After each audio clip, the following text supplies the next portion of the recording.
복도 끝에서 희미하게 빛이 새어나오고 있습니다. 촛불이 흔들리고 영정사진 속 영숙이가 환하게 웃고 있습니다. 눈물도 없는 마른 얼굴로 그저 멍하니 영정사진을 올려다볼 뿐입니다. 나의 시선이 관 위로 향합니다. 흰 천 위에 놓인 은목걸이 하나. 영수가. 나는 떨리는 손으로 내 목을 만집니다. 똑같은 목걸이가 걸려 있습니다. 난 이걸 가지고 있을 자격이 없어. 돌려줄게. 천천히 목걸이를 푸는데 손이 떨려서 겨우 풀었습니다. 마침내 풀린 목걸이. 손바닥 위에 30년의 무게를 올려놓는 듯합니다. 30년 전 우리가 평생 친구하자고 했을 때 이렇게 끝날 줄은 몰랐습니다. 목걸이를 관 위에 올려놓았습니다. 낡은 목걸이 2개가 나란히 놓였습니다. 이마를 바닥에 대고 소리 없는 울음을 지릅니다. 복도에서 발소리가 들렸습니다. 그 남자 재호 씨가 문 앞에 서 있습니다. 상주복 차림에 눈이 충혈되어 있습니다. 재호 씨와 눈이 마주쳤습니다. 선미 씨, 나는 고개를 돌리며 대답하지 않았습니다. 재호 씨가 천천히 앞으로 다가오려다가 멈춥니다. 나와의 거리 2미터, 좁힐 수 없는 거리. 와줘서 고마워요. 긴 침묵이 흐른다. 선미 씨, 우리 어쩌다가 이렇게 된 걸까요? 나는 천천히 고개를 들었습니다. 눈물 없는 눈으로 재호 씨를 봅니다. 사랑이었을까요? 아니면 그냥 외로움이었을까요? 재호 씨가 숨을 멈춘다. 선뜻 대답하지 못한다. 입술을 떨 뿐. 나는 일어섰지만 비틀거렸습니다. 재호 씨가 부축하려 손을 뻗지만 나는 뒤로 물러서며 말했습니다. 손대지 마세요. 재호 씨가 손을 내립니다. 나는 관을 향해 마지막 절을 했습니다. 1번, 2번. 일어서서 재호 씨를 지나쳐 밖으로 나갔습니다. 재호 씨는 한참 동안 그런 나의 뒷모습을 보고 있었습니다. 관 위의 목걸이 2개가 촛불에 반짝입니다. 선미 씨는 끝까지 용서받지 못했습니다. 저도 마찬가지였고요. 나는 비틀거리며 걷다가 주차장 구석 내 차 앞에 섰습니다. 차 문을 열려다가 바닥에 털썩 주저앉았습니다. 하늘을 올려다보지만 별이 없습니다. 이 이야기는 한 여자가 60년을 착하게 살다가 단 한 번 실수한 이야기입니다. 그리고 그 실수가 모든 것을 망가뜨린 이야기입니다. 3개월 전 째각째각째각 벽시계 소리만 요란하다. 싱크대 앞 설거지하는 그릇을 닦다가 손이 멈춥니다. 무의식적으로 손이 목으로 가서 목걸이를 만집니다. 그날도 저는 이 목걸이를 만지고 있었습니다. 영숙이가 30년 전에 선미야 우리 평생 친구하자고 말하며 준 우정의 증표를 그때는 몰랐습니다. 이 목걸이를 제 손으로 돌려주게 될 줄은. 나 먼저 나가. 남편은 신문을 펼치고 나를 보지도 않은 채 현관으로 향합니다. 조심히 다녀오세요. 남편은 대답 없이 나가버립니다. 현관문 닫히는 소리. 쿵. 나는 혼자 남는다. 텅 빈 거실을 봅니다. 남편이 앉았던 소파. 아직 따뜻할까? 결혼 35년. 이제 우리 사이엔 할 말이 없었습니다. 아니, 처음부터 없었는지도 모르겠습니다. 벽시계를 쳐다보니 오전 9시 30분입니다. 수요일 오전 10시. 동네 문화센터 등산 동호회 모임. 요즘 제 유일한 낙이었습니다. 아니, 그렇게 생각했었습니다. 석 달 전까지는 거울을 보다가 화장기 없는 얼굴, 주름에 실망합니다. 잠시 망설이다가 립스틱을 꺼냅니다. 등산복 차림에 5, 60대 남녀 10여 명의 사람들이 모여 있었습니다. 멀리서 손 흔드는 사람. 내 친구 영숙이. 선미야, 여기. 나는 미소 지으며 영숙에게 다가갔습니다. 왔어? 오늘 날씨 완전 좋지?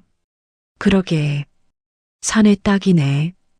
영숙이 나의 얼굴을 빤히 보고는 너 립스틱 발랐어? 아, 응. 그냥 우리 선미 요즘 꿈이네. 무슨 좋은 일 있어? 무슨 소리야. 그냥 영숙이 뒤를 돌아본다. 여보, 선미 왔어. 나는 그 방향을 쳐다봅니다. 재호 씨가 차에서 내립니다. 키 큰 체격. 등산복이 잘 어울립니다. 재호 씨가 나를 보고 손을 흔듭니다. 선미 씨, 안녕하세요. 네, 안녕하세요. 오늘 날씨 정말 좋죠? 산에 딱이에요. 이상했습니다. 분명 다른 회원분들한테도 똑같이 인사하시는데 재호 씨의 목소리가 나의 귀에 스며든다. 회장님, 오늘도 건강하시네요. 수진 씨도 오셨어요? 하지만 나를 볼 때와는 다르게 느껴진다.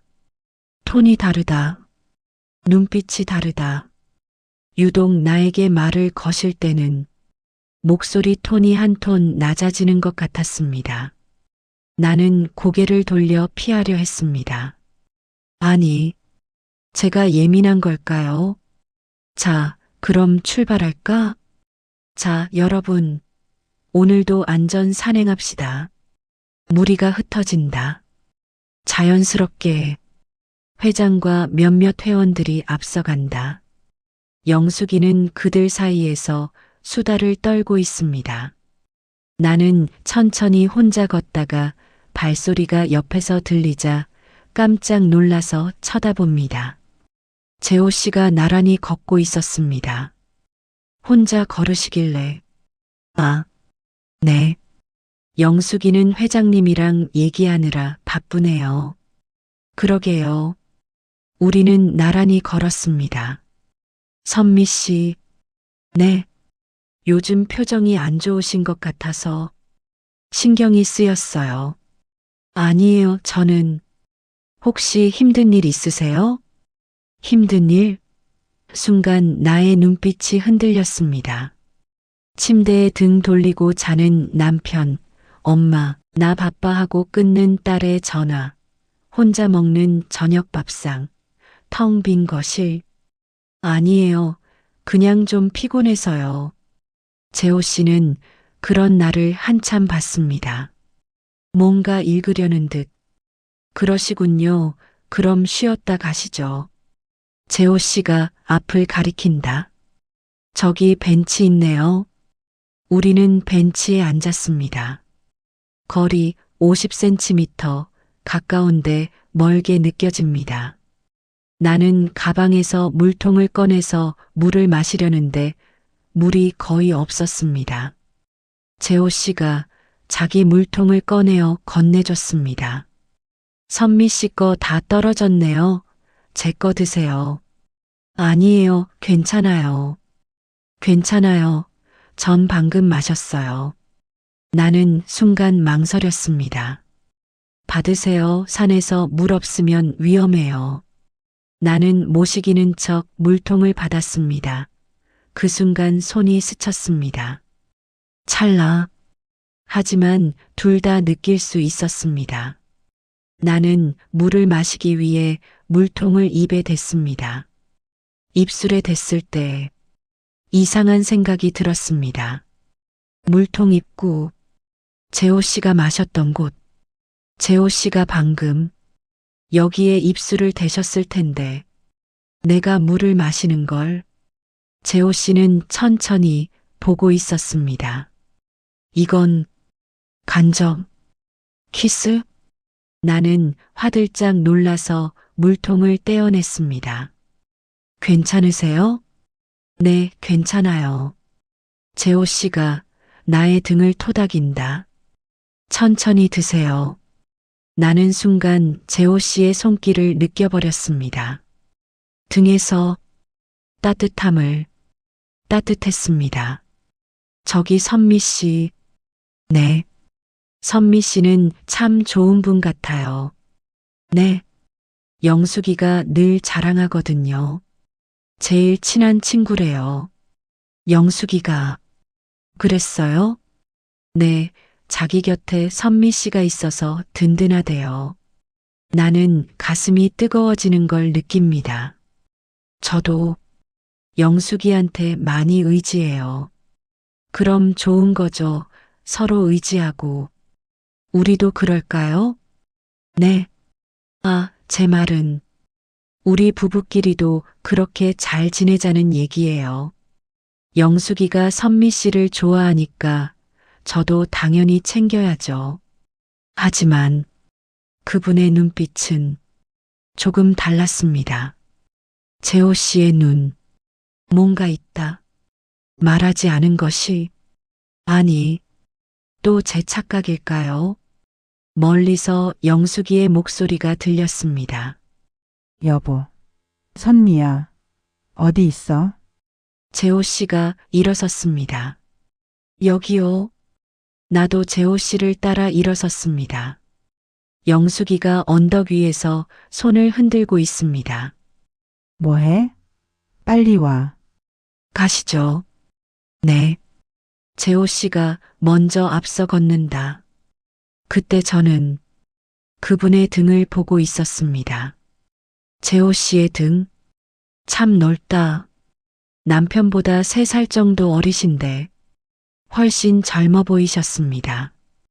그리고 왜인지 모르게 계속 보고 싶었습니다. 나는 고개를 흔들었습니다. 아니, 이건 아니죠. 나는 재호 씨를 따라 걷습니다. 산 정상 다 같이 사진을 찍기 위해 사람들이 모이고 나도 그 사이에 섰습니다. 영숙이가 내 옆으로 와섭니다. 선미야, 오늘 재밌지? 응, 좋다. 우리 남편이 너 잘 챙겨줬어. 응, 아까 벤치에서 얘기하던데.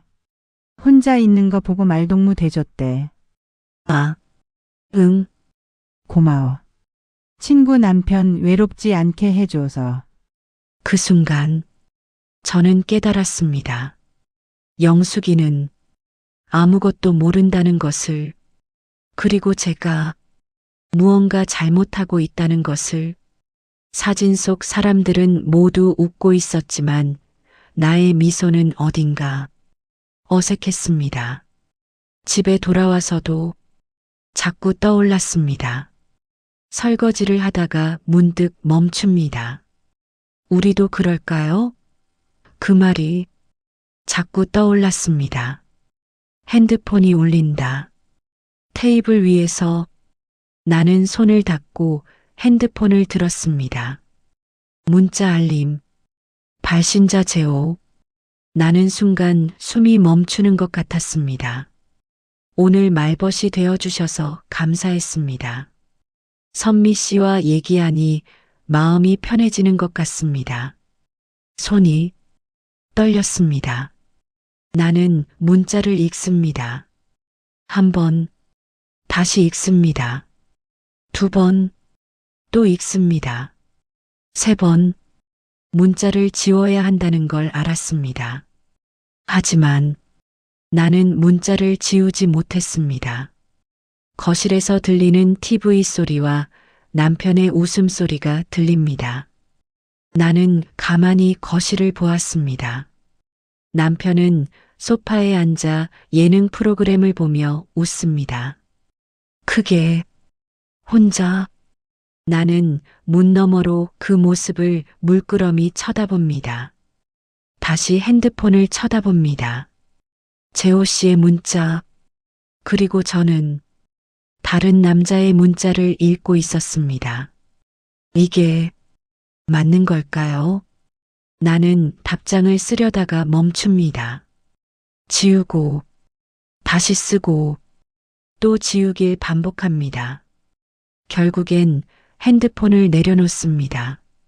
나는 무의식적으로 목걸이를 만졌습니다. 목걸이가 차가웠습니다. 하지만 나는 가슴에 손을 대었습니다. 가슴은 뜨거웠습니다. 어둡다. 침대에 누운 남편. 남편은 벌써 코를 곱니다. 나는 눈을 뜬 채 천장을 보았습니다. 그날 밤은 잠이 오지 않았습니다. 나는 옆으로 고개를 돌려 남편을 보았습니다. 등을 돌리고 자는 남편. 35년을 함께 잤지만 언제부터인가 우리는 등을 돌리고 자고 있었습니다. 나는 다시 천장으로 시선을 돌렸습니다. 그리고 저는 다른 남자를 떠올리고 있었습니다. 어둠 속에서 나의 입술이 미세하게 떨리고 있었습니다. 그때는 몰랐습니다. 이 작은 떨림이 모든 것을 무너뜨릴 줄은. 하지만 이미 시작되었습니다. 돌이킬 수 없게. 재호 씨의 문자는 그날 이후 일주일에 두세 번씩 왔습니다. 처음엔 단순한 안부였죠. 오늘 날씨 쌀쌀한데 감기 조심하세요. 그러다 점점 길어졌습니다. 오늘 회사에서 힘든 일이 있었는데 선미 씨 생각하니까 위로가 되네요. 나는 답장을 하지 말아야 한다는 걸 알았지만 손가락은 자꾸 핸드폰 위를 움직였습니다. 저도요. 재호 씨의 문자를 받으면 하루가 조금 밝아지는 것 같아요. 전송 버튼을 누르고 나서야 정신이 들었다. 이게 뭐 하는 짓인가? 나는 스마트폰 화면을 끄고 가슴에 댔다. 심장이 미친 듯이 뛰었습니다. 엄마 뭐해? 딸 지연이가 언제 왔는지 내 뒤에 서 있었습니다. 깜짝 놀라 핸드폰을 주머니에 넣었습니다. 아, 아무것도 아니야. 그냥 친구한테 문자 보내고. 이상해 엄마 요즘 핸드폰 엄청 보던데. 친구 생겼어? 무슨 소리야? 엄마가 얼마나 많은 친구가. 영숙 이모 빼고 누가 있는데. 지연이의 말에 할 말이 없었습니다. 맞다. 영숙이 빼고는 진짜 없다. 그래, 영숙이한테 문자 보낸 거야. 거짓말이 자연스럽게 나왔습니다. 딸에게 거짓말을 하다니. 나는 부엌으로 도망치듯 들어갔습니다. 수요일이 왔습니다. 등산 동호회 날이지요. 옷장 앞에서 한참을 고민했습니다. 검은색 등산복이 날씬해 보이나, 남색이 얼굴이 환해 보이나. 결국 남색을 입고 거울을 봤습니다. 주름이 보인다. 눈가에, 입가에, 목에. 나는 언제 이렇게 늙었나. 화장을 했습니다. 평소엔 안 하던 건데 오늘은 립스틱까지 발랐습니다. 남편이 거실에서 말했습니다. 오늘 뭐 있어? 화장까지 하고. 그냥요. 남편은 더 묻지 않았다. 관심도 없는 것이다. 등산로 입구에서 재호 씨가 먼저 보였습니다. 웬일로 혼자 서 있습니다. 영숙이는 보이질 않습니다. 선미 씨, 그가 손을 흔드는데 가슴이 철렁거립니다. 하지만 다리가 저절로 그쪽으로 움직입니다. 영숙이는요? 아, 오늘 친정 어머니가 편찮으셔서 병원 갔어요. 저보고 갔다 오래요. 선미 씨랑 같이 다녀오라고. 아, 그래요? 많이 편찮으세요? 아니요, 괜찮을 거예요. 그보다 오늘 저랑 같이 다녀주실 거죠? 재호 씨의 눈이 내 눈을 똑바로 보고 있지만 피할 수가 없습니다. 네. 그럼요. 우리는 다른 회원들과 함께 산에 올랐지만 어느새 둘만 떨어져 걷고 있었습니다. 누가 먼저랄 것도 없이 자연스럽게.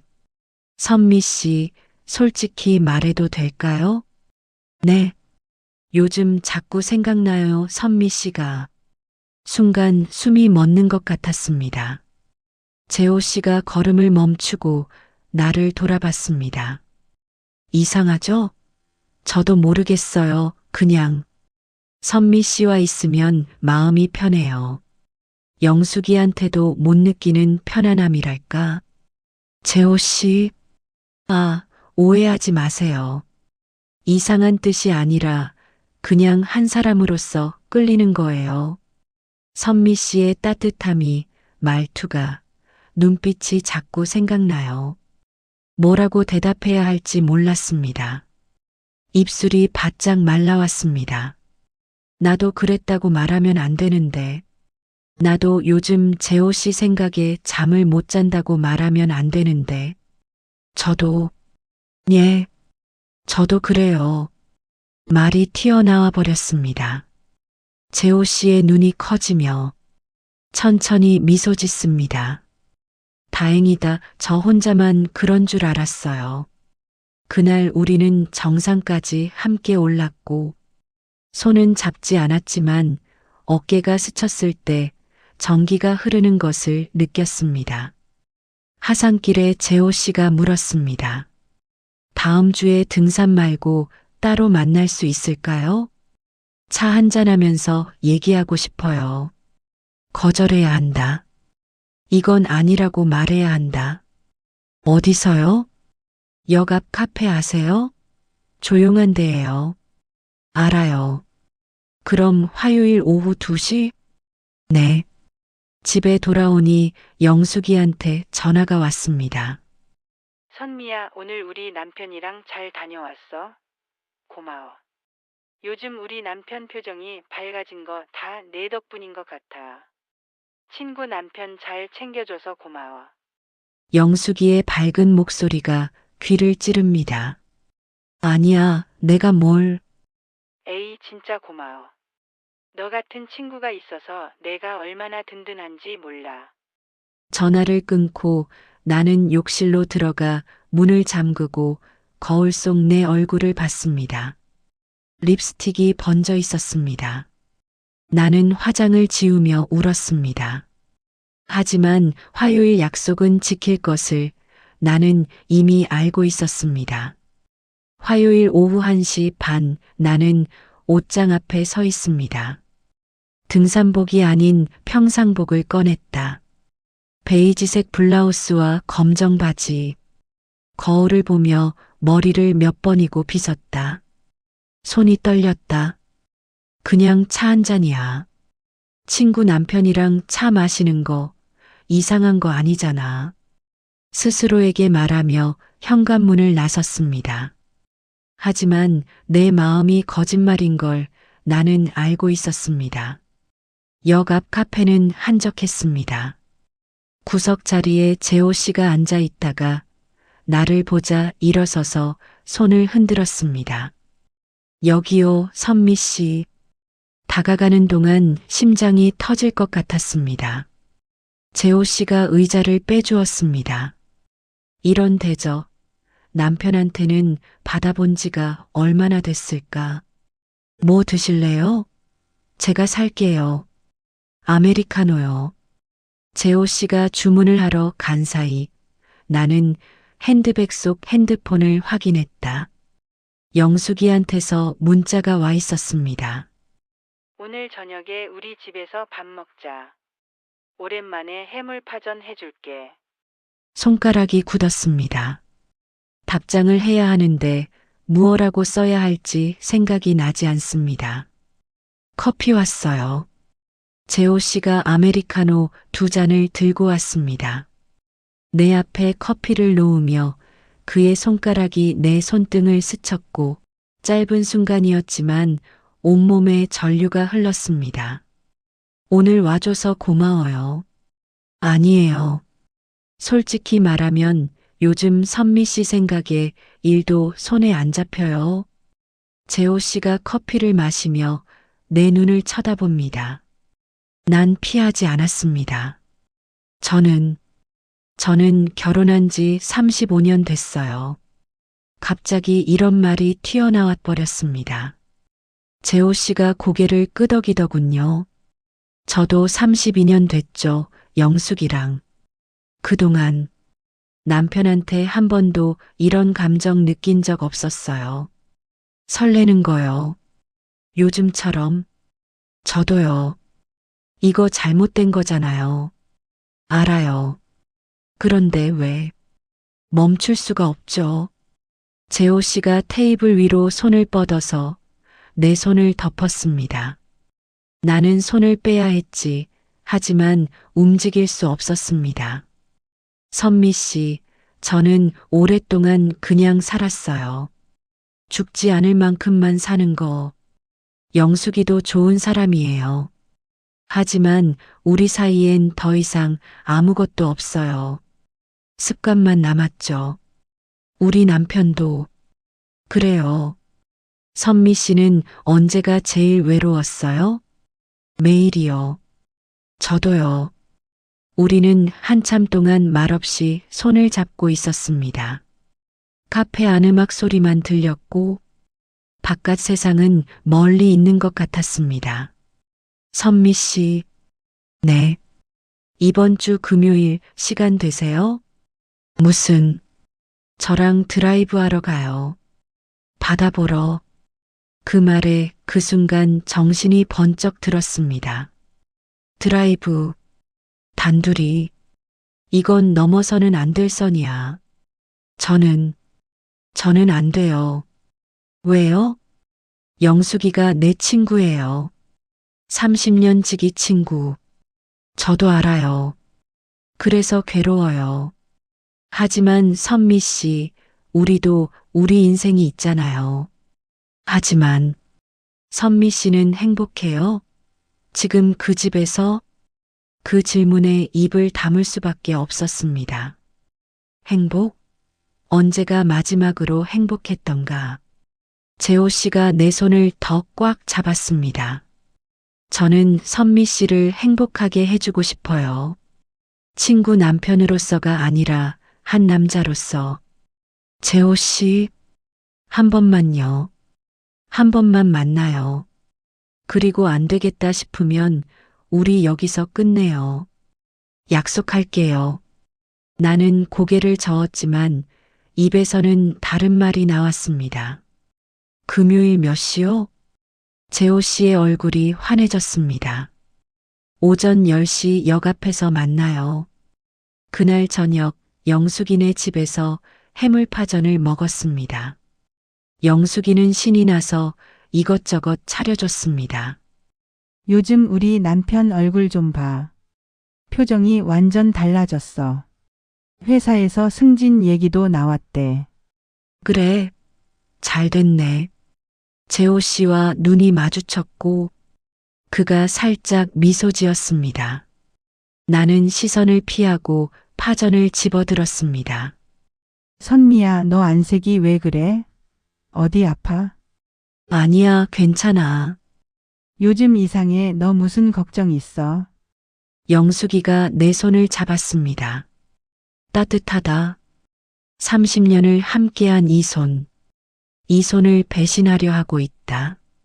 걱정 있으면 나한테 말해. 우리 평생 친구잖아. 나는 웃었습니다. 마치 얼굴 근육이 경련을 일으키는 것만 같았습니다. 아무것도 아니야. 그냥 좀 피곤해서. 집에 돌아오니 남편은 벌써 잠들어 있었습니다. 나는 거실 소파에 앉아 핸드폰을 켰다. 재호 씨한테서 문자가 와 있었습니다. 금요일이 기다려져요, 선미 씨. 나는 답장을 쓰다가 지우고 쓰다가 지우고를 10번쯤 반복한 후에 마침내 전송 버튼을 눌렀습니다. 저도요. 목걸이를 만졌다.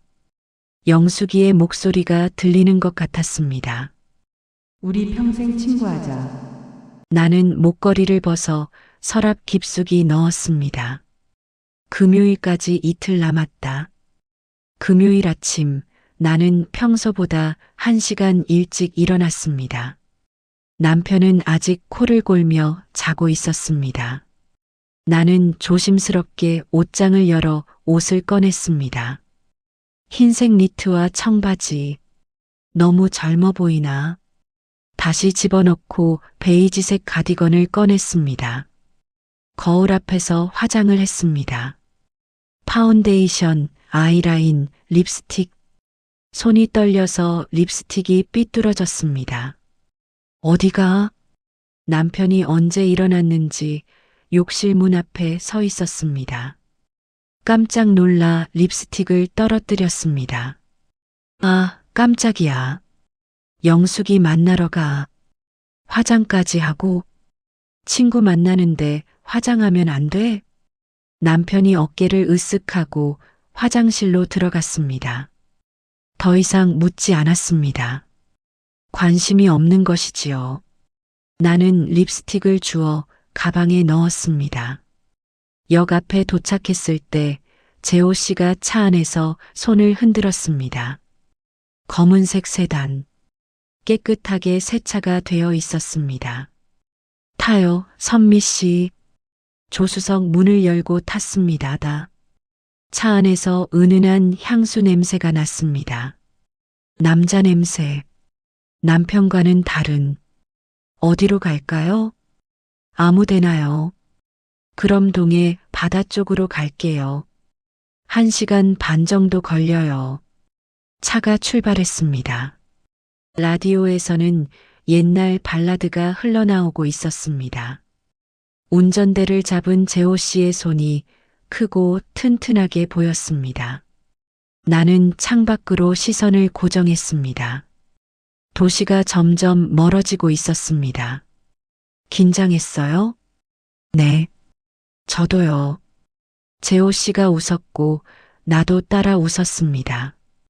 이상하게 긴장이 풀렸습니다. 고속도로에 들어서자 재호 씨가 말했다. 선미 씨, 음악 바꿔도 돼요? 네. 그가 핸드폰을 연결하니 조용한 재즈가 흘러나왔습니다. 색소폰 소리. 가슴이 몽글몽글해졌습니다. 이 음악 좋아해요. 특히 이렇게 드라이브할 때. 좋네요. 영숙이는 이런 음악 싫어해요. 답답하대요. 순간 침묵이 흘렀습니다. 재호 씨가 영숙이 이름을 꺼낸 것이다. 나는 입술을 깨물었습니다. 미안해요, 괜한 얘기를. 아니에요. 괜찮아요. 하지만 괜찮지 않았다. 영숙이는 지금쯤 뭐 하고 있을까? 혹시 나한테 전화하면 어떡하지? 핸드폰을 확인했다. 다행히 전화는 없었지만, 하지만 문자가 하나 와 있었습니다. 선미야, 오늘 점심 뭐 먹어? 나 혼자 김치찌개 끓여 먹는 중 심심해 죽겠어, 유유. 손이 얼어붙었습니다. 재호 씨가 물었습니다. 누구예요? 영숙이요. 뭐래요? 혼자 밥 먹는데요. 심심하대요. 재호 씨의 표정이 굳어졌고 한참 동안 아무 말도 하지 않았습니다. 돌아갈까요?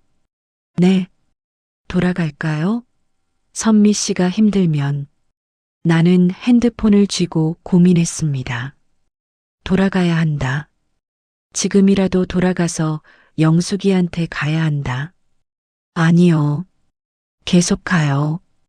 정말요? 네. 이미 나온 거. 바다까지 가요. 재호 씨가 내 손을 잡았습니다. 핸들을 한 손으로 잡고 다른 손으로는 내 손을 감쌌습니다.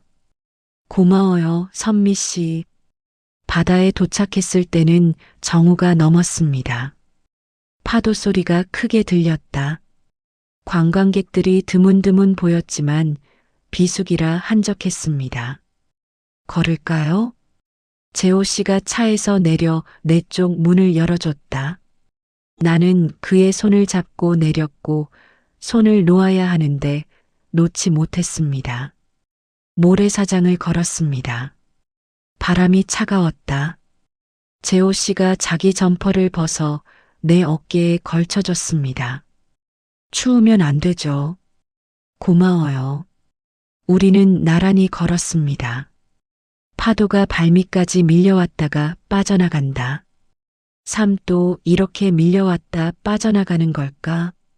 선미 씨, 네. 후회해요? 뭐요? 여기 온 거요. 나는 고개를 저었습니다. 아니요. 오길 잘했어요. 저도요. 재호 씨가 멈춰 섰고 나를 마주 봤습니다. 선미 씨, 솔직히 말할게요. 저는 지금 선미 씨한테 완전히 빠진 것 같아요. 심장이 쿵 하고 내려앉았습니다.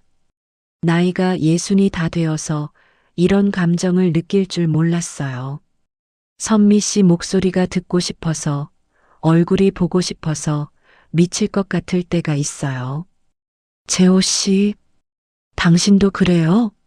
나한테? 눈물이 났습니다. 왜 우는지 모르겠다. 슬픈 건지, 기쁜 건지, 죄책감인지. 그래요, 저도 그래요. 재호 씨가 나를 껴안았다. 사람들이 보는 곳에서 대낮에. 하지만 신경 쓰이지 않았습니다. 그의 품이 따뜻하게 느껴졌습니다. 남편이 언제 이렇게 안아줬던가. 선미 씨, 우리 이대로 계속 만나요. 하지만 영숙이에게 얘기는 제가 할게요. 언젠가는. 그럴 수 있을까요? 지금은 일단 우리끼리만 알고 있어요. 안 되겠으면 그때 정리하고요. 나는 고개를 끄덕였습니다. 그렇게 하기로 했다. 벌써 돌이킬 수 없는 곳까지 온 것 같았습니다. 점심을 먹고 돌아오는 길, 재호 씨가 물었습니다. 다음 주에도 만날 수 있어요? 해봐야죠. 화요일은요? 화요일. 괜찮을 것 같아요. 차가 시내에 들어설 때쯤 핸드폰이 울렸습니다. 영숙이가 아니었다. 동호회 회원 수진이었습니다. 여보세요? 선미 씨, 저 수진이에요. 지금 어디세요? 집에 가는 길인데요. 왜요? 아, 제가 오늘 바닷가에 나들이 왔다가 선미 씨 본 것 같아서요. 근데 옆에 남자분이 계시길래 남편분이신가 했는데. 순간 숨이 멎었다.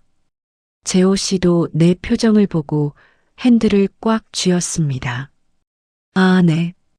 친구 남편이에요. 친구가 부탁해서 차 좀 태워다 드리는 길이었어요. 아, 그렇구나. 제가 잘못 봤나 봐요. 근데 둘이 꼭 연인 같더라고요. 호호. 웃음소리가 귓전을 울린다. 나는 억지로 웃었습니다. 무슨 소리예요? 제가 무슨 연인이에요? 농담이에요. 그럼 조심히 들어가세요. 전화를 끊고 손이 덜덜 떨렸습니다. 수진 씨가 봤대요. 우리를 다 봤을까요? 모르겠어요. 근데 안아주던 것까지는 못 봤을 거예요. 그건 모래사장 구석진 데서 일단 괜찮을 거예요. 수진 씨는 이 무거운 사람이에요. 하지만 불안했습니다. 차에서 내릴 때 재호 씨가 말했습니다. 선미 씨, 너무 걱정하지 마요. 수진 씨한테 제가 나중에 따로 얘기할게요. 무슨 얘기를요? 그냥 부탁할게요. 다른 사람들한테 말 안 하게. 그럼 의심받을 것 같아요. 그럼 어떡해요? 우리는 한참 동안 말이 없이 있다가 동시에 한숨을 쉬었다. 화요일에 봐요. 네. 집에 들어갔을 때 남편은 없었다. 친구들 만나러 나갔다는 메모가 있었다. 나는 소파에 주저앉았습니다. 핸드폰이 울렸다. 이번엔 수진이가 아니었습니다. 모르는 번호였습니다. 여보세요? 선미 씨, 저예요. 수진이요. 아, 수진 씨. 무슨 일이세요? 선미 씨, 제가 오늘 본 거 말이에요. 가슴이 철렁했습니다. 다른 사람한테는 말 안 할게요. 걱정 마세요. 저도 알아요, 그 마음. 무슨 말씀이세요? 선미 씨, 저도 5년 전에 그랬었어요. 남편 말고 다른 사람 사랑한 적 있어요. 사랑 앞에서는 나이도, 우정도 다 무력해지더라고요. 선미 씨를 비난할 생각 없어요. 다만, 수진의 목소리가 낮아졌습니다. 조심하세요. 들키면 모든 걸 잃어요. 저처럼. 수진 씨, 괜찮아요. 저는 이제 괜찮아요. 그냥 선미 씨가 다치지 않았으면 해서요. 전화가 끊겼다. 나는 핸드폰을 쥔 채 멍하니 앉아 있었습니다. 수진 씨도 그랬다고 했다. 그리고 들켰다고. 모든 걸 잃었다고. 나는 어떻게 될까? 밤이 깊어갈수록 불안은 점점 커졌고 잠이 오지 않았습니다. 새벽 3시 재호 씨한테서 문자가 왔습니다. 잠 못 이루고 있어요. 선미 씨 생각에 오늘 너무 행복했어요. 당신은 내가 만난 가장 아름다운 사람이에요. 눈물이 났다. 아름답다는 말 얼마 만에 들어보는가. 나는 답장을 썼습니다. 저도 행복했어요. 하지만 무서워요.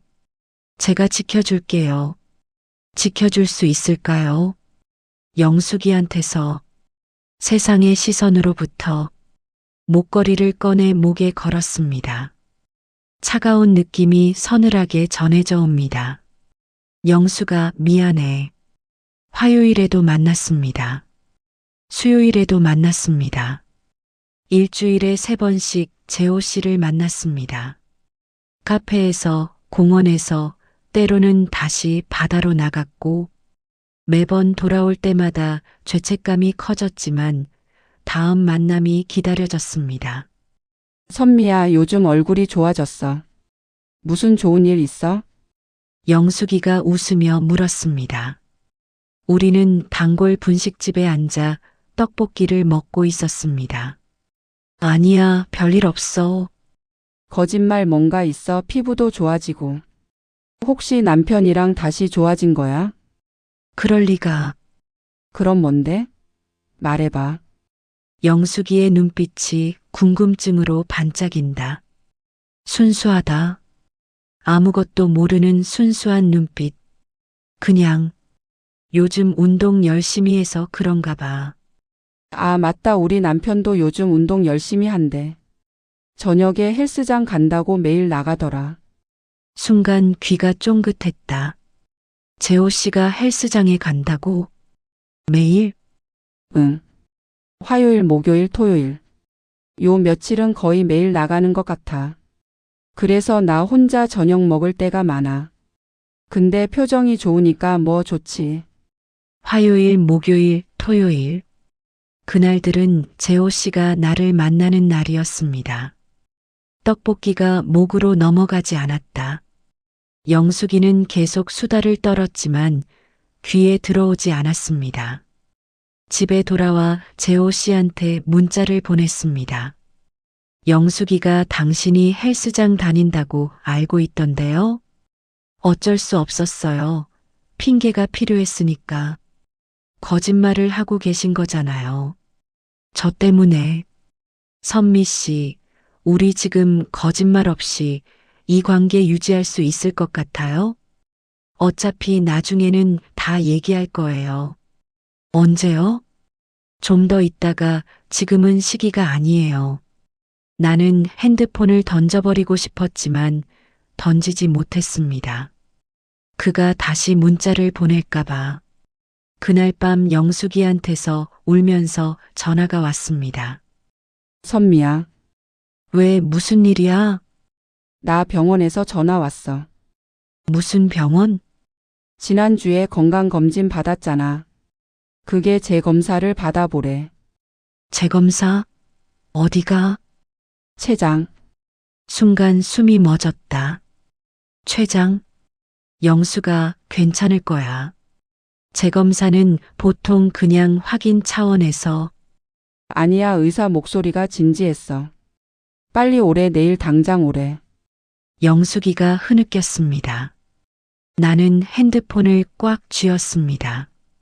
내가 같이 갈게. 내일 몇 시야? 오전 10시. 선미야, 나 무서워. 괜찮아. 내가 옆에 있을게. 전화를 끊고 멍하니 앉아 있었습니다. 췌장? 그게 무슨 의미인지 나도 알고 있습니다. 재호 씨한테 전화를 걸었습니다. 여보세요, 선미 씨? 영숙이 알고 계세요? 병원에서 연락 왔다는 거. 네, 아까 들었어요. 왜 제게 말 안 하셨어요? 말하려고 했는데 선미 씨가 먼저 문자 보내서 내일 병원 같이 가세요? 당연하죠. 제 아내인데요.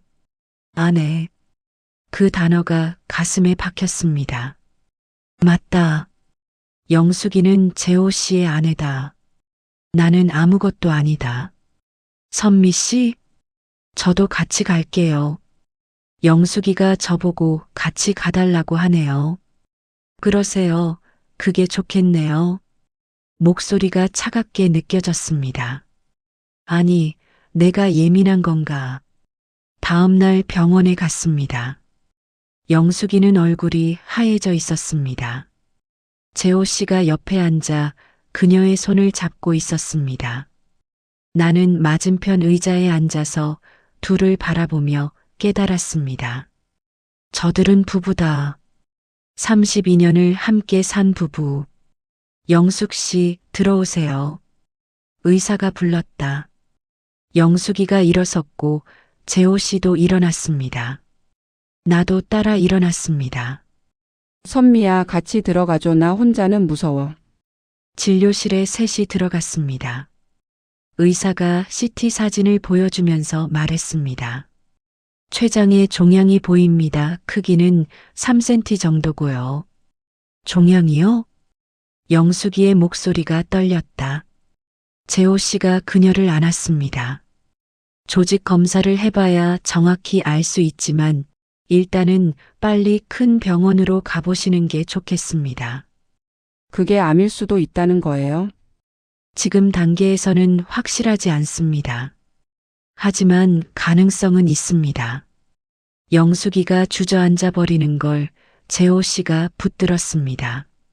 나는 그 장면을 보며 눈물이 났습니다. 병원을 나올 때 영숙이가 내 팔을 잡았습니다. 선미야, 나 죽는 거 아니지? 무슨 소리야? 아직 아무것도 모르잖아. 나 무서워, 진짜 무서워. 영숙이가 내 품에 안겼다.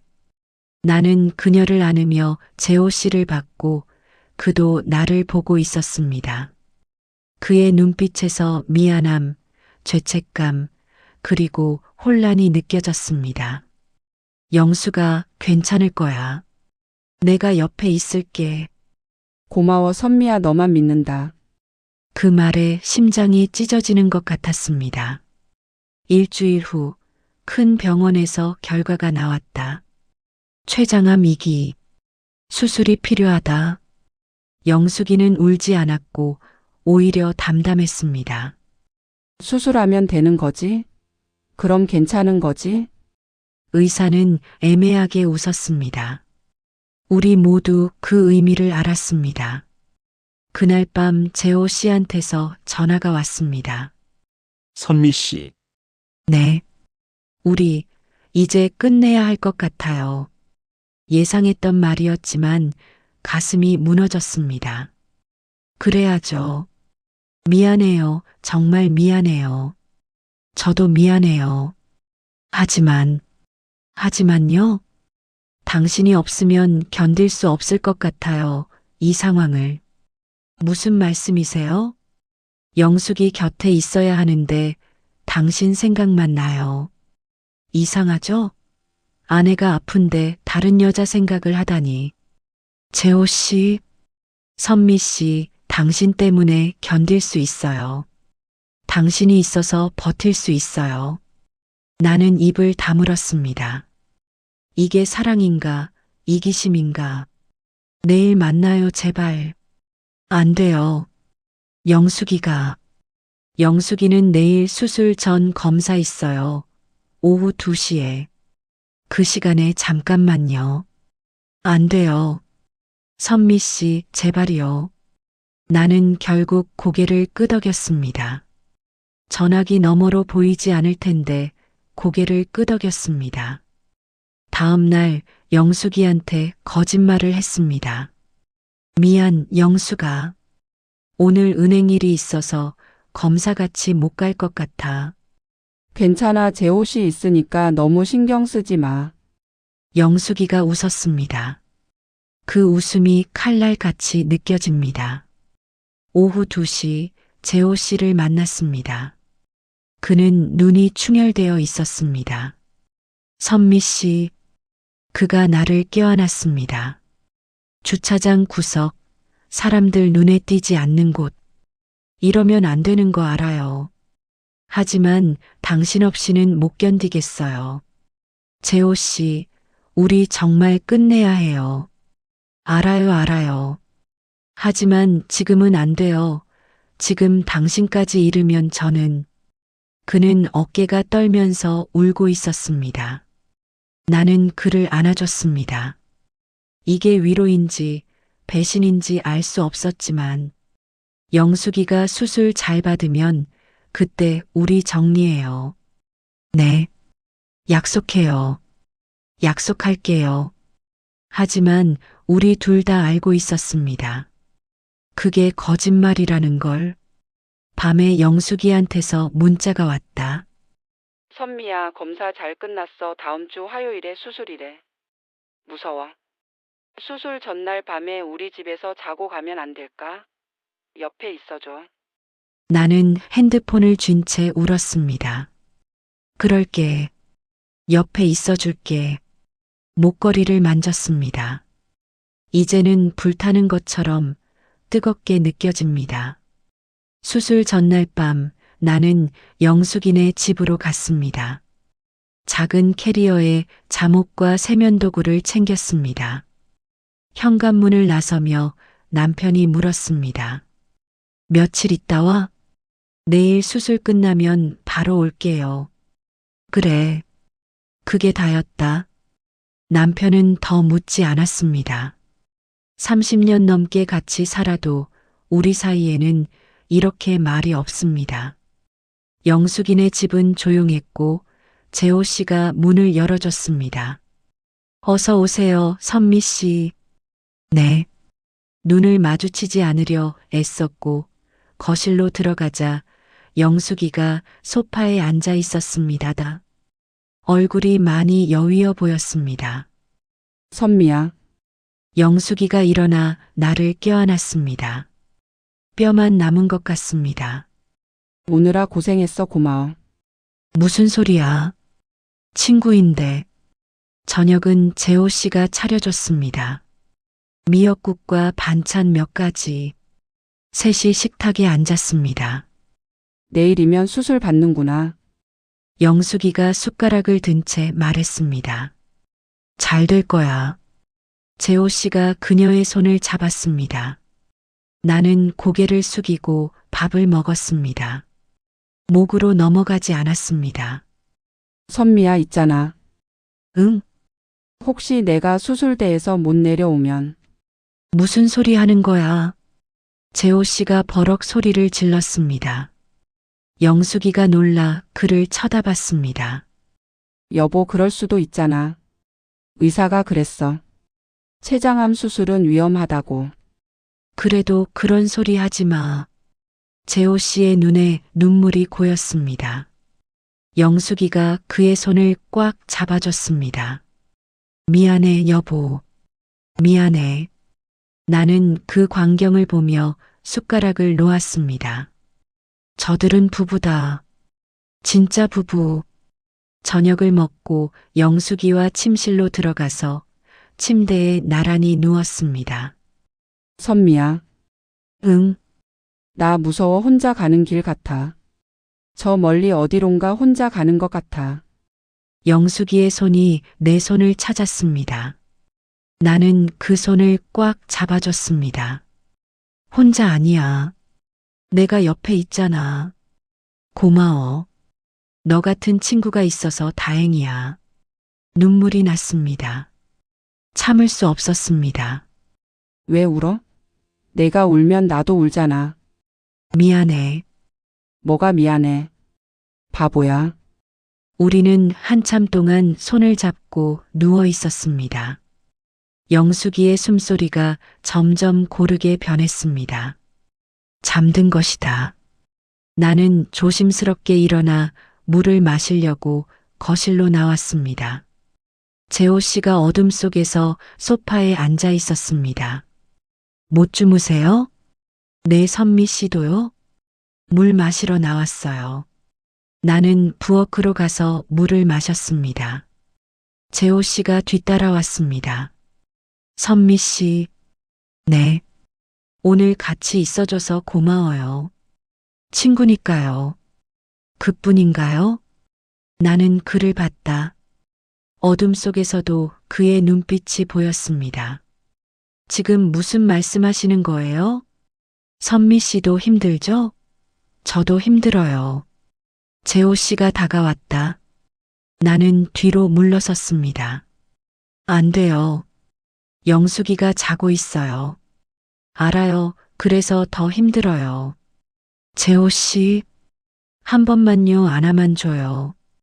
그가 나를 껴안았습니다. 나는 밀어내야 했지만 그러지 못했습니다. 따뜻했습니다. 그의 품이. 그리고 나는 너무 외로웠습니다. 선미 씨, 사랑해요. 안 돼요. 그런 말. 사랑해요, 진심이에요. 그가 내 얼굴을 들어 올렸습니다. 입술이 가까워진다. 안 돼. 그때였습니다. 뭐 하는 거야? 침실 문이 열렸다. 영숙이가 서 있었습니다. 시간이 멈춘 것 같았습니다. 영숙이의 얼굴이 창백했습니다. 아니, 원래 창백했던가. 하지만 지금은 핏기가 하나도 없었습니다. 영숙아, 재호 씨가 나에게서 떨어졌다. 손이 떨리고 있었습니다. 영숙이는 한참 동안 우리를 번갈아 봤습니다. 입술이 파르르 떨렸습니다. 언제부터였어? 영숙아, 이게. 조용히 해. 선미한테 묻는 거야. 영숙이가 내게 다가왔습니다. 한 걸음 한 걸음. 언제부터였냐고. 영숙아, 미안해. 정말 미안해. 미안하다고? 그게 답이야? 영숙이의 손이 올라왔습니다. 찰싹. 뺨이 따끔했습니다. 하지만 아프지 않았습니다. 마음이 더 아팠다거든요. 30년, 우리 30년 친구였잖아. 고등학교 때부터 지금까지. 내가 결혼할 때 신부 들러리 서준 게 너였어. 내 딸 낳았을 때 제일 먼저 달려온 게 너였어. 영숙이의 목소리가 떨렸습니다. 내가 힘들 때마다 내 어깨에 기댔어. 너도 그랬잖아. 우리 서로한테 전부였잖아. 영숙아. 그런 내가 내 남편이랑 영숙이가 바닥에 털썩 주저앉았습니다. 내가 뭘 잘못했어? 내가 너한테 뭘 잘못한 게 있어? 재호 씨가 다가가려 했지만 영숙이가 손을 내저었습니다. 당신도 가만히 있어. 지금은 선미랑 얘기하는 거야. 영숙이가 바닥에 앉은 채 나를 올려다봤습니다. 언제부터였어? 진짜 궁금해서 그래. 언제부터 내 남편을 사랑했어? 나는 무릎을 꿇었습니다. 영숙이 앞에 서너 달 전부터 등산 모임에서 자꾸 마주치면서 서너 달이나? 그동안 나는 몰랐네. 내 제일 친한 친구가 내 남편이 내 뒤에서. 영숙이가 웃었다. 소름 끼치는 웃음이었습니다. 웃기지? 나만 몰랐네. 바보처럼. 영수가 정말 미안해. 정말 그만해. 미안하다는 말 듣고 싶지 않아. 영숙이가 일어났다. 휘청거렸지만 재호 씨의 부축을 뿌리쳤습니다. 손대지 마. 역겨워. 침실로 들어가 문을 쾅 닫았다. 나와 재호 씨는 거실에 남겨졌습니다. 선미 씨, 가야겠어요. 저는 지금 가면 더 있으면 안 돼요. 나는 캐리어를 끌고 현관으로 향했다. 재호 씨가 팔을 잡았습니다. 선미 씨, 이게 끝은 아니잖아요, 우리. 놓으세요. 우리 사랑했잖아요, 진심으로. 그게 사랑이었나요? 나는 그의 손을 뿌리치고 문을 열었다. 밖은 어두웠다. 새벽 2시, 현관 앞에서 영숙이의 울음소리가 들렸습니다. 짐승처럼 울부짖는 소리. 가슴이 찢어지는 것 같았습니다. 나는 그 소리를 들으며 계단을 내려갔습니다. 한 계단, 한 계단. 택시를 잡아 타고 집으로 왔습니다. 남편은 거실 소파에서 자고 있었습니다. TV가 켜진 채로 나는 욕실로 들어가 옷을 벗고 샤워를 했습니다. 뜨거운 물로 피부가 빨개지도록. 하지만 씻겨지지 않았습니다. 죄책감이. 거울을 보니 낯선 여자가 서 있었습니다. 친구를 배신한 여자. 60평생 착하게만 살았던 여자가 어떻게 이렇게 됐을까? 목걸이를 만졌습니다. 아직 목에 걸려 있었습니다. 영숙이가 준 목걸이. 벗어서 쓰레기통에 버렸습니다.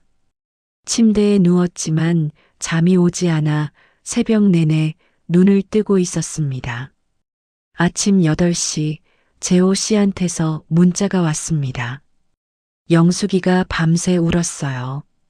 수술 취소하겠대요. 죽겠대요. 그냥 죽겠대요. 핸드폰을 떨어뜨렸다. 손이 떨렸습니다. 선미 씨, 우리 어떻게 해야 해요? 대답 좀 해주세요, 제발요. 나는 문자를 지우고 번호를 차단했습니다. 그리고 영숙이한테 전화를 걸었습니다. 받지 않더군요. 다시 걸었습니다. 또 받지 않았습니다. 10번쯤 걸었을까? 영숙이가 받았습니다. 왜? 영수가 나야. 알아 뭐 하려고 전화했어. 영수가 수술 받아야 해. 제발. 왜? 내가 왜 내 걱정을 해? 내 남편 빼앗아 놓고? 미안해. 정말 미안해. 하지만 수술은 받아야 해. 죽으면 안 돼. 죽는 게 낫겠어 이렇게 사는 것보다. 영수가. 있잖아 선미야. 영숙이의 목소리가 차가웠습니다. 나 어젯밤에 생각 많이 했어. 언제부터 이상했는지. 돌이켜보니까 신호가 있었더라.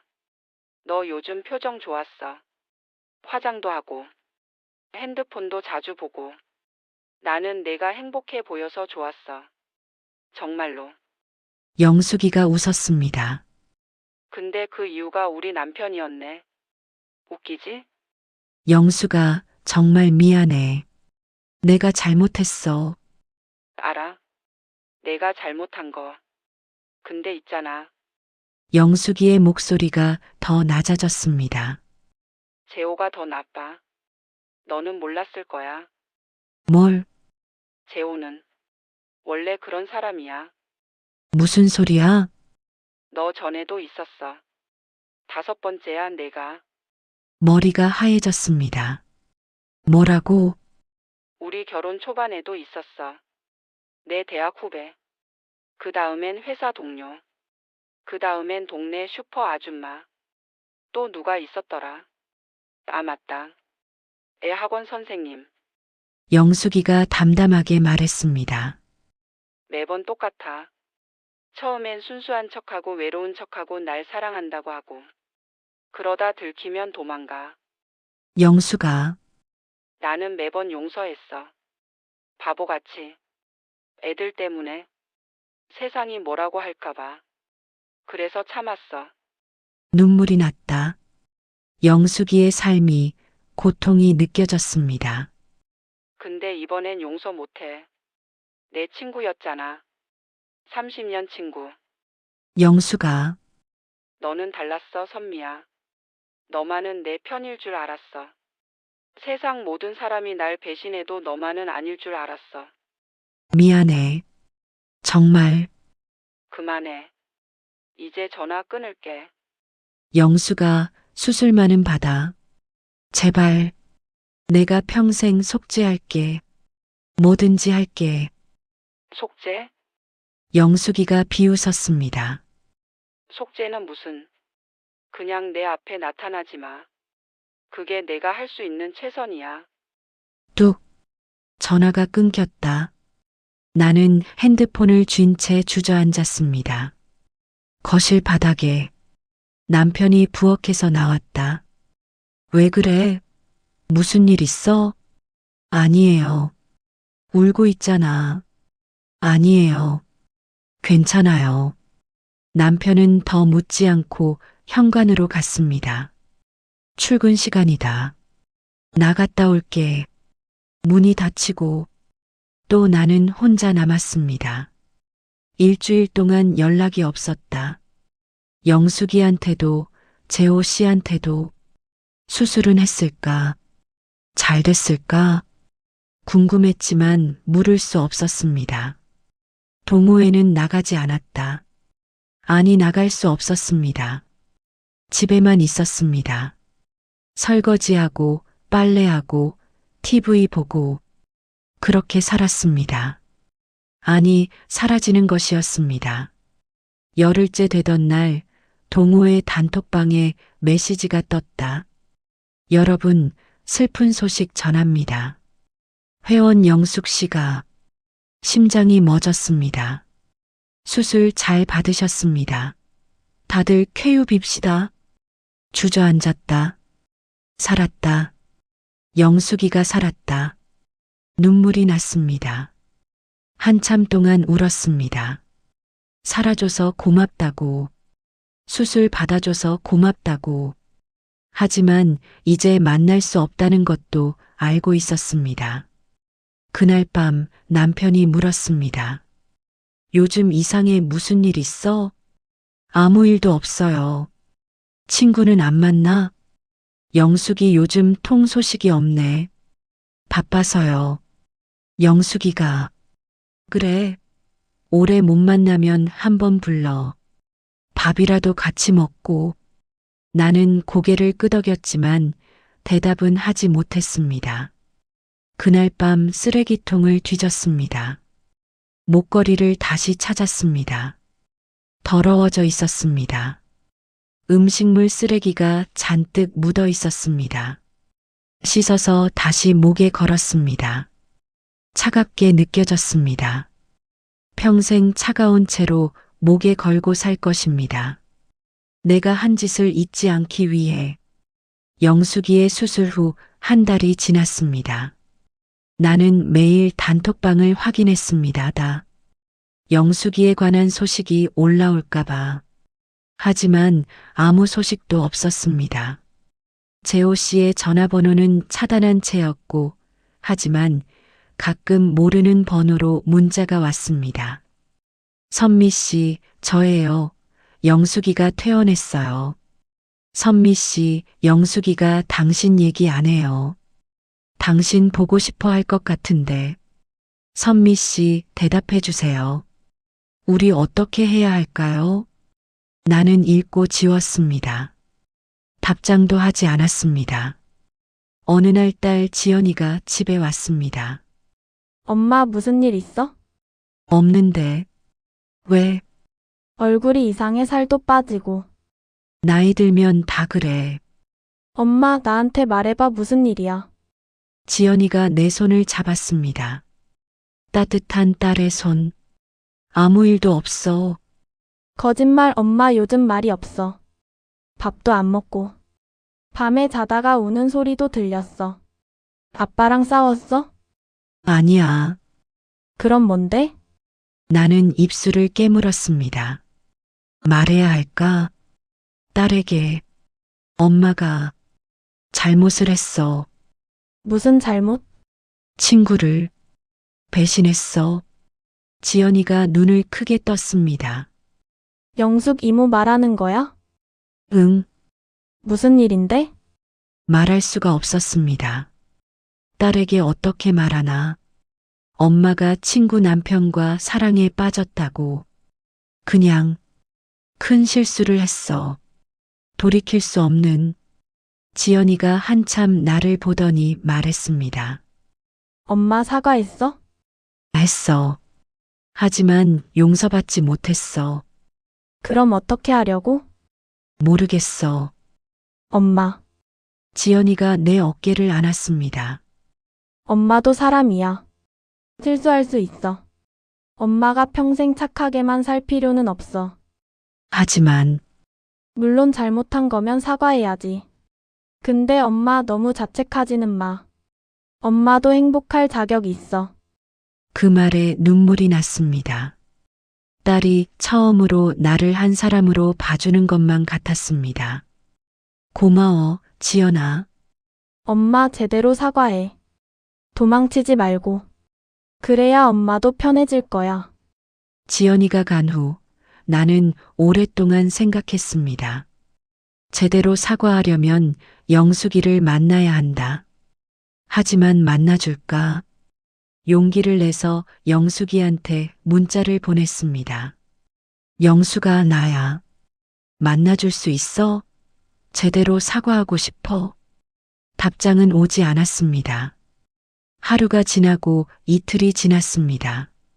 사흘째 되는 날 답장이 왔습니다. 내일 오후 2시 우리 집 앞 공원. 손이 떨렸습니다. 만나준다고 합니다. 영숙이가 다음 날 공원에 갔습니다. 벤치에 영숙이가 앉아 있더군요. 많이 여위어 보였습니다. 항암 치료 때문인지 머리도 많이 짧아졌더군요. 영숙아. 다가가자 영숙이가 손을 들어 나를 멈춰 세웠습니다. 거기 앉아 가까이 오지 마. 나는 한 발짝 떨어진 벤치에 앉았습니다. 올 줄 알았어. 고마워. 만나줘서. 고마울 것 없어. 할 말이 있어서 나온 거야. 영숙이가 나를 똑바로 쳐다봤습니다. 눈빛이 찌르듯이 차갑습니다. 선미야, 있잖아. 응, 나 처음엔 너 진짜 미워했어. 죽이고 싶을 만큼. 근데 병원에 누워 있으면서 생각 많이 했어. 왜 이렇게 됐을까? 누구 잘못일까? 내 잘못이야, 영숙아. 나 때문에. 아니야. 영숙이가 고개를 저었습니다. 재호가 더 나빠. 너한테 다른 여자들 얘기 안 했지? 들었어. 전화해서. 그래. 나는 그걸 다 알고 살았어. 참고 용서하고. 바보같이. 영숙이의 목소리가 떨렸습니다. 근데 있잖아. 제일 아픈 건 내가 배신했다는 거야. 다른 여자들은 몰라도. 근데 넌 내 친구였잖아. 미안해. 정말 미안해. 미안하다는 말 듣고 싶어서 만난 거 아니야. 영숙이가 가방에서 뭔가를 꺼냈습니다. 봉투였습니다. 이거 뭔데? 재호랑 이혼해. 순간 숨이 멎는 줄 알았습니다. 이혼? 응. 서류 다 준비했어. 재호도 동의했어. 영수가 그건 선미야, 나 이제 오래 못 살아. 무슨 소리야? 암이 전이됐어. 간으로. 의사가 그러더라. 길어야 1년. 세상이 무너지는 것 같았습니다. 그래서 정리하려고. 재호랑도 너랑도. 영수가 선미야, 난 너를 용서 못해. 아마 죽을 때까지도 못할 거야. 칼날 같은 말이었습니다. 하지만 미워하면서 죽고 싶지 않아. 너무 지쳐. 영숙이가 일어섰습니다. 그러니까 이제 그만 만나자. 우리. 영수가 제발 무릎을 꿇었습니다. 벤치 앞에 제발 용서해줘. 내가 뭐든지 할게. 간병도 할게. 옆에 있을게. 필요 없어. 너 보면 아파. 가슴이. 영수가 일어나. 보기 안 좋아. 나는 일어나지 못하고 그냥 무릎을 꿇은 채 울었습니다. 선미야, 마지막으로 하나만 물어볼게. 응, 진심이었어? 재호 사랑한 거? 나는 고개를 들고 영숙이를 봤습니다. 아니, 거짓말. 진심이야. 사랑이 아니었어. 그냥 외로웠어. 누군가 날 봐주는 게 좋았어. 그걸 사랑이라고 착각한 거야? 응. 영숙이가 한숨을 쉬었습니다. 바보야, 정말. 미안해. 나도 미안해. 너는 왜? 너 외롭게 만들어서. 친구인데 몰라줘서. 영숙이가 돌아서서 걸어가기 시작했습니다. 영숙이는 돌아보지 않았습니다. 영수가 나 정말 미안해. 평생 미안하게 살게. 영숙이의 어깨가 떨고 있었습니다. 울고 있는 것 같았지만 멈추지 않고 걸어갔습니다. 나는 그 자리에 무릎 꿇은 채 있었습니다. 사람들이 쳐다봤지만 신경 쓰이지 않았습니다. 영숙이가 모퉁이를 돌아 사라질 때까지 봤습니다. 그날 밤 재호 씨한테서 전화가 오더군요. 받았습니다. 선미 씨, 저예요. 네. 영숙이 만났다고 들었어요. 네. 이혼 얘기도 들었죠? 네. 선미 씨, 우리 끝이에요, 재호 씨. 뭐라고요? 끝이에요. 우리는 여기까지예요. 선미 씨, 농담이죠? 우리 사랑했잖아요. 사랑 아니었어요. 외로움이었어요. 서로이. 아니에요. 저는 진심이었어요. 그럼 왜 영숙이한테 말 안 했어요? 다른 여자들 있었던 거. 그건 재호 씨, 전 당신한테 이용당한 거예요. 그리고 전 당신을 이용한 거고요. 선미 씨, 이제 그만해요. 영숙이 잘 챙겨줘요. 남은 시간이라도 전화를 끊고 번호를 완전히 삭제했습니다. 목걸이를 만졌지만 이제는 뜨겁지도 차갑지도 않았습니다. 그냥 목에 걸려 있을 뿐. 남편이 거실에서 물었습니다. 누구랑 통화했어? 아는 사람이요. 요즘 전화 많이 하네. 앞으로는 안 할 거예요. 남편이 신문을 넘기며 말했습니다. 그래, 쓸데없는 전화는 하지 마. 나는 웃었습니다. 쓸데없는 전화. 맞다. 쓸데없었다. 모든 게 쓸데없었습니다. 영숙이가 세상을 떠난 건 그로부터 8달 후였습니다. 장례식장에 갈까 말까 고민했습니다. 가면 안 될 것 같았지만 가지 않으면 평생 후회할 것 같았습니다. 결국 갔습니다. 마지막 날 새벽 사람들이 없을 때 빈소에 영숙이의 사진이 걸려 있었습니다. 젊었을 때 웃고 있는 사진이었습니다. 나는 그 앞에 섰습니다. 영수가 말이 나오지 않았습니다.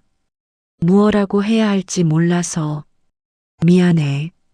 그리고 고마웠어. 절을 했다.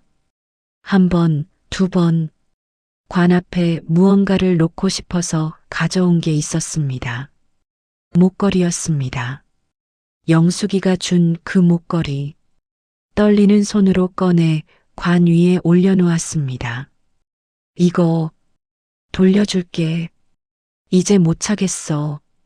미안해. 뒤에서 인기척이 났습니다. 돌아보니 재호 씨가 서 있었습니다. 선미 씨, 안녕하세요. 어색한 인사였다. 재호 씨는 많이 늙어 보였습니다.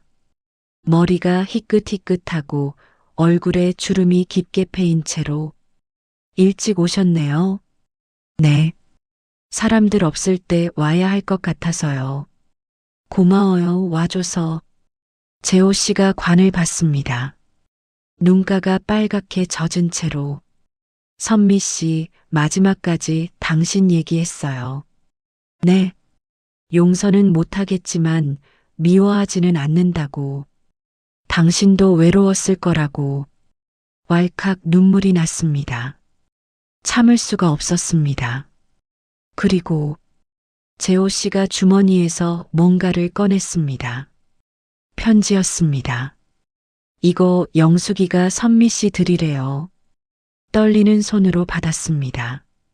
그리운 영숙이의 글씨였습니다. 읽어보세요. 저는 밖에 있을게요. 재호 씨가 나가고 나는 혼자 남았습니다. 편지를 펼쳤습니다. 선미야, 이 편지를 읽고 있다면 나는 이미 없을 거야. 미리 써두는 거라 좀 이상하지? 있잖아. 나 마지막까지 널 용서 못했어. 미안해. 용서해주고 싶었는데 안 되더라. 마음이. 근데 미워하지는 않았어. 진짜야. 이번에 있으면서 많이 생각했어. 우리가 왜 이렇게 됐을까? 누구 잘못일까? 결론은 다 잘못했다는 거야. 나도 너도 재호도. 나는 재호를 너무 당연하게 생각했어.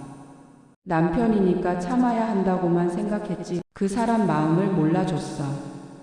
너는 너무 외로웠어. 남편한테도 가족한테도 인정받지 못해서. 그걸 재호한테서 찾으려 했지. 재호는 뭐 그 사람은 원래 그런 사람이야. 외로운 여자만 보면 손 내미는. 나쁜 사람은 아닌데 약한 사람이야. 선미야, 너무 자책하지 마. 넌 평생 착하게 살았어. 한 번 실수한 거야. 인생이 완벽할 순 없잖아. 다 그렇게 살아. 나도 완벽하지 않았어. 남편 바람 피우는 거 알면서도 모른 척했고 너한테만 의지하고 내 가족들한테는 소홀했어. 우리 다 부족한 사람들이었어. 선미야, 잘 살아. 남은 인생. 남편한테 잘해줘. 그 사람도 외로울 거야. 말 안 해서 그렇지. 딸한테도 잘해줘. 그리고 무엇보다 너 자신한테 잘해줘. 넌 사랑받을 자격이 있어. 누구한테든. 우리 다음 생에 만나면 다시 친구하자. 그때는 배신 같은 거 없이. 안녕, 내 친구. 영숙이가. 편지를 다 읽고 한참을 소리 없이 울었습니다. 관 앞에 무릎 꿇고 이마를 바닥에 대고 말했습니다. 영수가 고마워. 다음 생에 꼭 다시 친구할게. 약속해. 빈소를 나오니 동이 트고 있었습니다.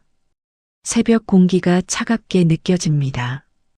재호 씨가 밖에서 담배를 피우고 있다가 나를 보고 말했습니다. 다 읽었어요? 네. 선미 씨. 네. 저도 미안해요. 제가 다 망쳤어요. 아니에요. 영숙이가 맞았어요. 저는 약한 사람이에요. 외로우면 누구한테든 손 내밀고 그게 사랑인 줄 착각하고. 재호 씨가 담배를 끄며 말했습니다. 선미 씨는 좋은 사람이에요. 제가 그걸 이용한 거예요. 저도 이용한 거예요. 서로. 그러게요. 우리는 한참 말없이 서 있었습니다. 어색하지만 평화로웠습니다. 잘 지내세요, 선미 씨. 재호 씨도요. 다시는 못 보겠네요. 네. 그게 맞는 것 같아요. 재호 씨가 고개를 끄덕이고 빈소로 들어갔습니다. 나는 장례식장을 나왔고 해가 떠오르고 있었습니다. 집에 돌아오니 남편이 아침 식사를 준비하고 있더군요. 처음 보는 광경이었습니다. 왜 이래요? 당신 없으니까 내가 해야지. 어디 갔다 와? 새벽부터? 친구 장례식장. 영숙이? 네. 남편이 고개를 끄덕였습니다. 많이 슬프겠네. 오래된 친구인데. 그 말에 눈물이 또 났습니다. 남편이 당황하며 다가왔습니다. 왜 울어? 괜찮아? 당신, 나 외로운 거 알았어요? 응? 나 평생 외로웠어요. 혼자였어요. 남편이 멈칫하더군요. 나도 그랬어. 네. 나도 외로웠어. 당신한테 말 못했지. 우리는 서로를 봤습니다. 35년을 같이 살았지만 처음 보는 얼굴 같았습니다. 우리 다시 시작해볼까? 남편이 물었다. 나는 고개를 끄덕였습니다. 그러면 좋겠어요. 아직 늦지 않았어. 우리 나이가 뭐 많아야 예순인데. 그러게요. 남편이 내 손을 잡았다. 어색했지만 따뜻했습니다. 밥 먹자. 내가 한 거 처음 먹어보는 거지? 네. 맛없을 거야. 그래도 먹어줘. 나는 웃었습니다. 오랜만에 진심으로. 식탁에 앉아 남편이 만든 계란말이를 먹었다. 짰다. 하지만 맛있었습니다. 어때? 맛있어요. 거짓말. 진짜예요. 우리는 마주보고 웃었습니다. 창밖으로 햇살이 들어왔다. 따뜻했다. 그날 오후 딸 지연이한테 전화를 했습니다. 지연아, 나야. 엄마 무슨 일이야? 아니, 그냥 목소리 듣고 싶어서. 엄마 많이 울었어? 목소리가 그래. 응. 좀 울었어. 근데 이제 괜찮아. 정말? 응. 엄마 이제 다시 시작하려고. 무슨? 인생. 지연이가 웃었다. 좋아, 엄마. 응원할게. 고마워, 딸. 엄마 사랑해. 나도 사랑해. 전화를 끊고 베란다로 나갔습니다. 화분에 물을 주니 시들어가던 꽃이 조금 살아난 것 같았습니다. 나도 이 꽃처럼 다시 살아날 수 있을까? 모르겠습니다. 하지만 해보려고 합니다. 영숙이가 없는 세상, 여전히 슬픕니다. 재호 씨와의 기억, 여전히 부끄럽습니다. 하지만 이제는 나를 용서하려고 합니다. 조금씩. 완벽한 사람은 없다고. 영숙이가 그랬습니다. 다 부족한 사람들이라고. 저녁에 남편과 산책을 나갔습니다. 손을 잡고. 오랜만이네, 이렇게 걷는 거. 그러게요. 앞으로 자주 걸을까? 좋아요. 우리는 천천히 걸었습니다.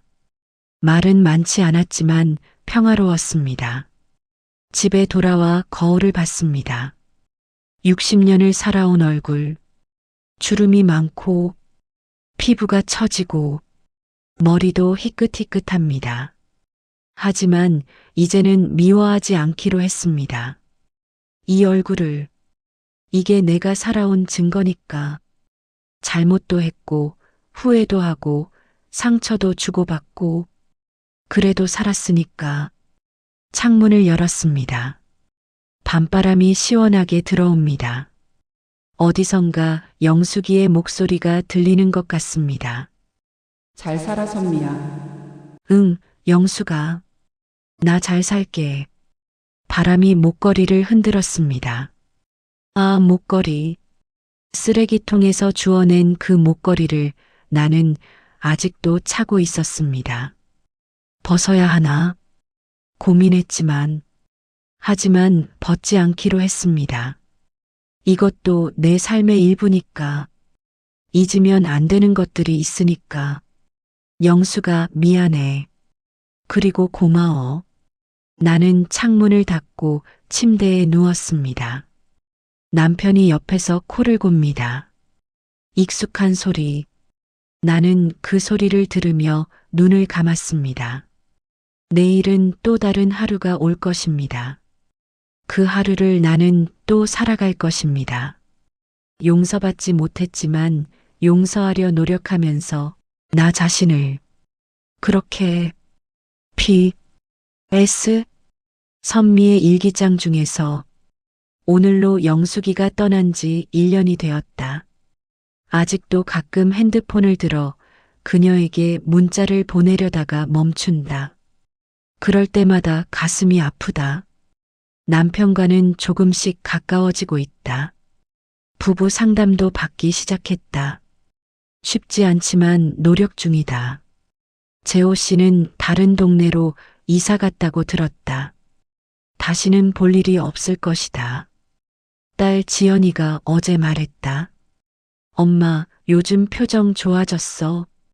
그 말이 기뻤다. 나는 아직도 완벽하지 않다. 여전히 외롭고 불안하고 후회한다. 하지만 살아가고 있다. 그것만으로도 충분하다고 생각하려 한다. 영수가 어디 있니? 잘 있니? 나는 여기 있어. 너 없이.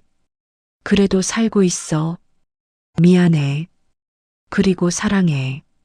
나의 친구가 되어줘서 고마웠어. 다음 생에 또 만나자. 꼭.